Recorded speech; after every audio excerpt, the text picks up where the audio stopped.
Good morning. What's up? It's your favorite lawyer. How y'all doing today? Starting off the week. Okay. Just want to go ahead and jump right into this, guys. Okay. Um, we did already discuss the Will Smith slap, but I want to discuss the fact that he has definitely resigned. For all of you all that thought that was fake, and everyone kept saying, "You think it's fake?" I'm like, no, like that was a real slap. I mean, everyone's reactions were real. I just didn't think it was fake. And now that he has definitely resigned from the academy, I definitely don't think it's fake. I never did though. I never did. I've heard lots of stories that is the way that he behaves and acts. I just think that someone got him out of his element and he could not hide it on that particular day, and that's what we got. So that's pretty much what that is. Okay. Without further ado, let's go ahead and jump right on in this. Okay. Legal question. Dear attorney, my 17-year-old wants to stay with a friend of the family. How do I make this happen? We are moving for work, and I guess they mean the parents. But my 17-year-old wants to finish high school at her current school. That makes sense, guys. We are okay with this and have a family friend that will take her in. What do we do? All right, these people are hailing from Austin, Texas, so this is a Texas question. Although a lot of my questions, most of them come from Texas, there are similar rules in your states. You definitely need to look up the rules in your particular states, okay? But I'm going to answer this question based on what I have, okay, in front of me for this particular person. What you can do is, what I would suggest that you do is just let the child stay with those people. Not draft any documentation. I know this sounds horrible, but I wouldn't draft any documentation. And let me tell you why. A lot of the times people like to send people with a power of attorney. And what that is a legal document stating that I'm giving them all my rights for this particular reason or for this one thing or for all of these things for now until I revoke it.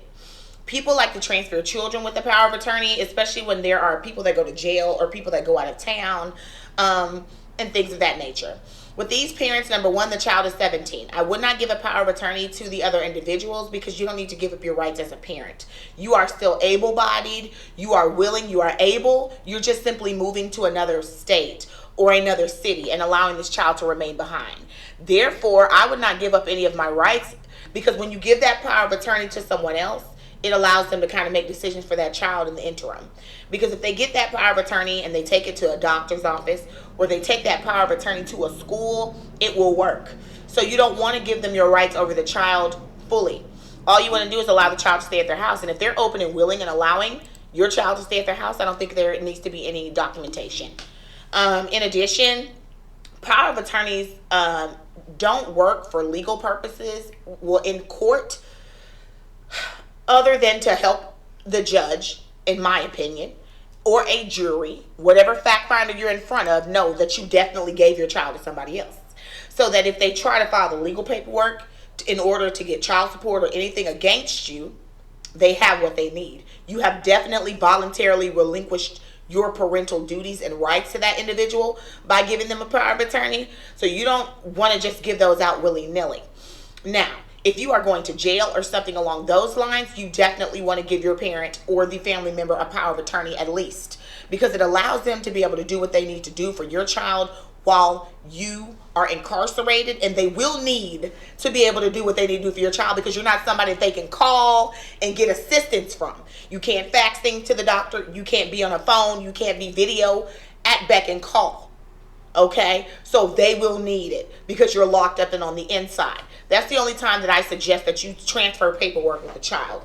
Other than that, you don't know what the party may do in the future, and you want to make sure you make them fight for it. You have a hell of a fight on your hands in your favor if they do try to take you to court and solidify that custody against you, and they can do that. Definitely understand that in Texas, it only takes 6 months for you to voluntarily relinquish your child to someone else by that child living with that person or that person taking and exercising duties and responsibilities and parentals over your child. It takes nothing but 6 months. When you voluntarily relinquish, you give somebody a POA, 6 months passes, they can take you to court for child support, and that's why I would say I wouldn't do it. Not to say that these people wouldn't be able to do that anyways, but it gives them a little bit of a hill to climb. And what you would be able to do is, if they tried anything, you could go ahead and go get your child quickly, because it's April. She'll be graduating in 2 months. So she doesn't need any paperwork.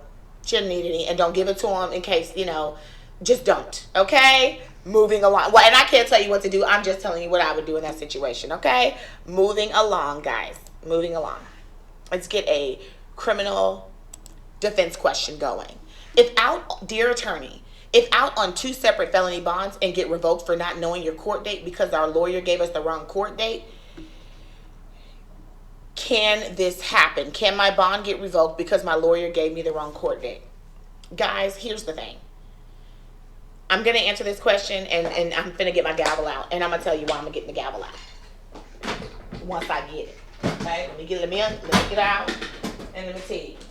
I'm going to tell you why I need my gavel and box. Why I need to bang it up. Okay? This is the reason. I'm going to pull you into the court of my public opinion. We're going to use common sense. We're not going to even use my legal degree on this one. Okay? We're not going to use my legal degree. We're going to use motherhood and common sense. First thing, you just told me you were out on 2 bonds. 2 bonds mean you have two felony bonds. More than likely, you have a bonding company. How did they not tell you the date that you were set? The bonding company is the person who is in charge of your body, not your lawyer. I'm not giving your lawyer a way out. I'm not giving your lawyer excuse. This is what I'm doing. I'm teaching you that you are responsible for knowing your court date. No matter who gives you what date or what have you, you are responsible for knowing your court date. You are the one that is on bond. You are the one that can go to jail. You need to keep up with your court date, and there are ways for you to do it. You can either log on and look for your court date yourself, like a grown-up. B, you can call your bonding company, because if you're on bond, you need to be in contact with your bonding company anyways. So your bonding company needs to know where you are, and they would know your proper date to tell you that. And if you are checking in the way you're supposed to, they tell you your date every time you check in every week. So it shouldn't be a discrepancy there. 3, if you're on a personal recognizance bond, pre-trial lets you know your court date. So if you're checking in with pre-trial as you are supposed to do weekly, then you would know your court date. So here's the problem. Stop trying to blame somebody else for you not knowing your court date. You are a grown individual. You are on bond. You have 2 felony cases. Take it seriously and know your court date. Period. End of discussion. Because a lawyer can't give you anything that you don't have a piece of paper that says different. See, lawyers, that's why I don't like to give people their court dates. I give it to them, and once I gave it to them, I'm not your secretary. I'm not keeping in control of your life, because you won't use me as an excuse for me hitting the wrong date. Whatever your piece of paper says, that's what you do. Once you lose it, I'm going to need you to go call your bonding company. I'm going to need you to call pre-trial. I'm going to teach you how to go look it up yourself. Because what you're not going to do is blame me like you're doing this individual here. You are responsible for yourself. In point and blank, period. Yes, you can be revoked because your lawyer gave you the wrong date. Yeah, because at the end of the day, guess what? It is not your lawyer's responsibility to ensure your attendance at court. It's yours, your bonding company's. If you're on a PR, personal recognizance bond, it's your responsibility.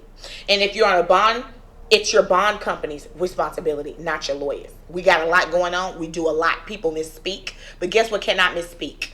Numbers. And I tell people this all the time, and I will take this to my grave. Men lie, women lie, numbers don't lie. Why didn't you look at the paper? And if you didn't get a paper, you should have requested one.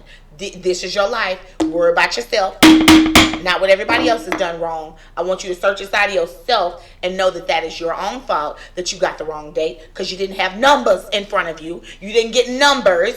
And men lie, women lie, numbers don't lie. Where was your reset form? Why didn't you pull it? Why didn't you request it? Okay? These are things that you do. And if you are more responsible and you take the initiative to make sure that you're doing the right thing and you're at the right place in time, then you will be okay. And I know a lot of y'all looking like, how can she sit up here and get mad at this person because the lawyer gave her the wrong date? Let me tell you why, because I don't believe that happened. I believe that the lawyer is a scapegoat that they're using because lawyers don't give you dates. Through all this corona, we give you a reset. That's what we do. We reset your case. And much of the time, y'all are not showing up at court. You don't have to show up at court, but you're supposed to keep up. And pre-trial told you that when they released you from jail. Your bonding company told you that before you signed the dotted line for your bond. As soon as you were released and you went to them, they told you that. You looked to us for your court dates. They told you that. Pre-trial told you that.